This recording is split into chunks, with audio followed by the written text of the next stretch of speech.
When it comes to being an A-list actor, Michael B. Jordan definitely put in the work to succeed, but let's dissect exactly why he's much softer than his character, Adonis Creed.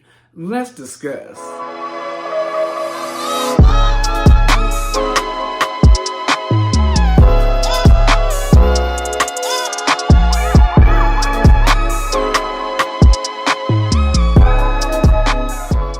What's up, y'all? It's your boy Beasley here. I hope you all are staying cool, calm, and collected out there. So I wanted to go ahead and talk about a movie that I last saw by the name of Creed 3. I hope you all saw it too, because we're going to dip a little bit into spoiler territory. So I will say, you guys, for me, I'm a person who have not seen the last two movies. Like, shame on me. But I will say, with this movie, you don't need to see the other two to see it, honestly. Like, you could really just pick it up right then and there. You guys, I will say, for the start of this year, the first movie I saw this year was Megan, and I thought Megan was absolutely great. Like, that was a dope movie. Very dope. Go check it out.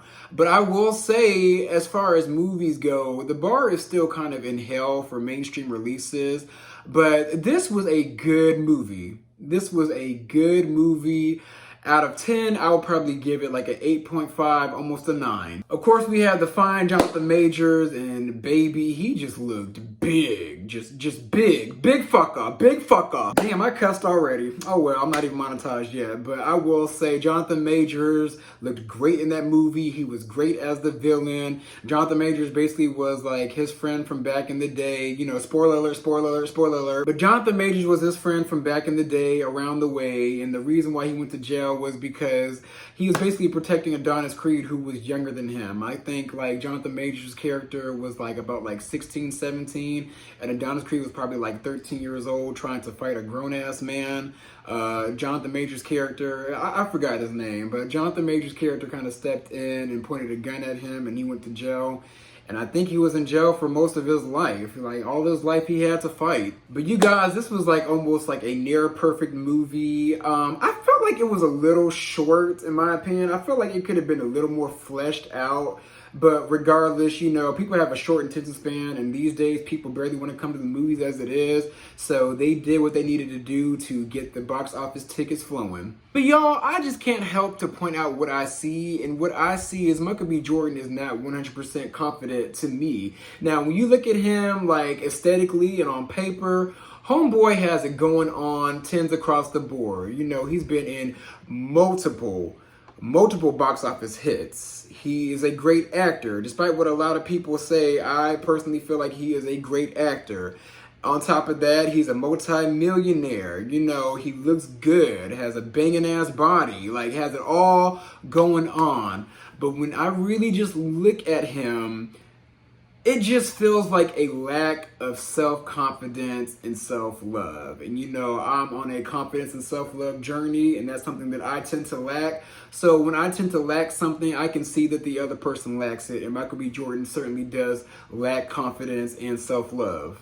And the main thing that solidified those thoughts to me was during the week of promo leading up into the movie, he was interviewed by a DJ by the name of LOreal. Now, if you guys don't know who LOreal is actually from Love and Hip Hop New York. I'm a Love and Hip Hop historian, so I remember almost every single minuscule cast member that was on any Love and Hip Hop franchise. She was on like one season of Love and Hip Hop. During that time, she was actually trying to be a rapper, like a music artist, and I was actually kind of rooting for her. Like, I was actually rooting for her, like, during that season, because she was getting into it with, I think it was Saigon, this one dude that had some big teeth that were too big for his face. Like, she was getting into it with him because he wanted her to, like, rap some, like, colorist lines in her, like, latest song. It was a whole mess, but that's beside the fact. Like, L'Oreal was actually interviewing Michael B. Jordan on the red carpet, and they kind of got into a little bit of a hiccup. We got Michael B. Jordan, the director and the star of Creed 3. And, we know each other. We go way back all the way to Chad Science in Newark, okay? Oh, the Corny kid, right? No, I did not say that. Misquoted for sure. No, you did not hear me say. I said we used to make fun of the name, but yeah, he is obviously killing things Michael B. out. Jordan, in a roundabout, passive aggressive way, was kind of like sunning her. Like, oh yeah, you used to call me corny back in the day, but now I'm on the red carpet and you're on the other side interviewing me. You know, despite the fact that they're both successful in their respective careers, I'm the star. I'm the daddy. Now, this to me just screamed insecurity because you would think that somebody of Michael B. Jordan's stature would be above kind of like poking fun and like saying like, haha, like look at me, like I'm the A-list star, look at me now, corny where, corny there. Now y'all, we always rag on Michael B. Jordan for being corny, just corny as all hell. Like Michael B. Jordan, we put him in the same category as Russell Wilson, just corny as all get out. But unpopular opinion, corny to me is low-key a compliment because, you know, the corny people are the ones that are succeeding in this game versus you have people like Future who can't really like get a hit like that. Like, would you rather them be an asshole or would you rather them be corny? I would choose corny over an asshole or a corny asshole. Now, I will say this. There's a multitude of reasons why people call Michael B. Jordan corny. For one, the not dating black woman. Like, everybody just called him corny for just only entertaining white women. And then he got him a black woman or a black adjacent woman by the name of Lori Harvey, but they still called him corny because it was a PR relationship. They lived great together. And at one point, like in the beginning, I thought it was a PR relationship, and then I thought it kind of developed into something real.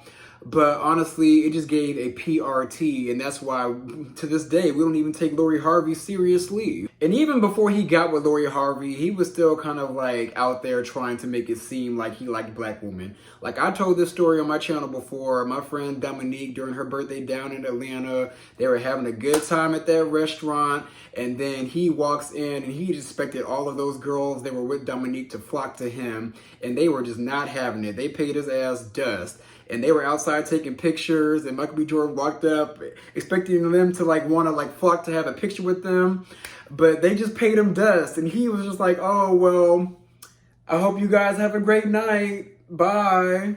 And they were just looking at him, and then my friend Dominique was just like, hey, come take a picture with us. And they ended up taking a picture. And then there's the gay rumors. You know, fine men in Hollywood, you know, I will say for the most part, they always get gay rumors planted on them. Like if a man looks pretty and clean cut, they automatically label him as gay.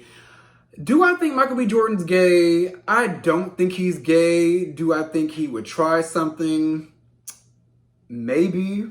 But you can't put anything past anybody, especially during these days where straight men are having a bisexual awakening. Yeah, I said it. They're having a bisexual awakening across the board. But they also call him corny, lastly, for his acting ability. Now, I will say, before I saw this one movie that he was in, Michael B. Jordan to me was just an okay actor.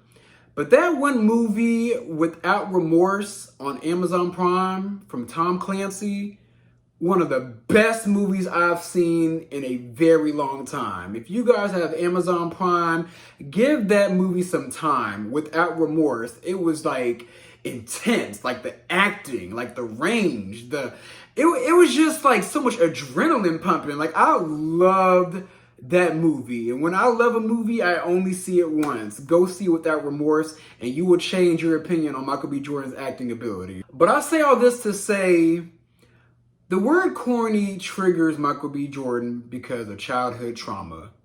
Childhood trauma, I feel like that's been the overall theme of this week, especially with these celebrities, is how childhood trauma has manifested into their adult reality, and they tend to lash out on stuff that triggered them in the past because they didn't deal with that wounded child that still lives within inside of them. Now, everybody's walk of life is different. Everybody has a different path laid out for them, and they're going to have like different cards that are dealt to them.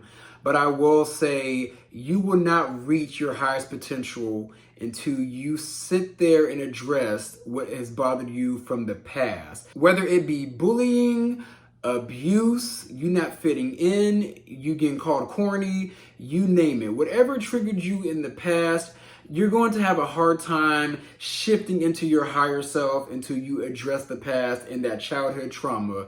You have to actively and proactively heal the inner child within you almost on a daily basis. And I can speak to this because, baby, I'm learning it, and 9 times out of 10, that's what kind of triggers my depression. You know, me going back into the past and seeing what like bothered me in the past and how it manifested into my current reality. And trust me, I know you addressing your past and your issues from the past when you were a child and your adolescence, it's going to trigger depression. But at the same time, it has to get worse before it gets any better.